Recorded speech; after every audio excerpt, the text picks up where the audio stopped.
I am a tree by Nanny Kaufman.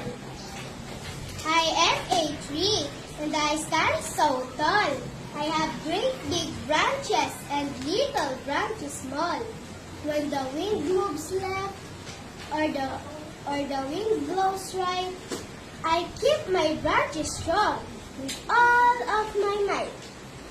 I am a tree and I stand so tall.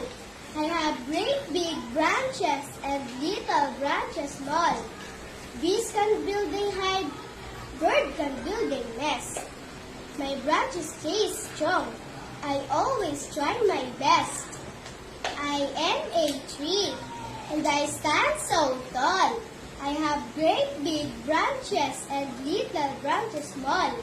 Rain makes me strong and snow makes me bright. I grow throughout all season, all day and all night.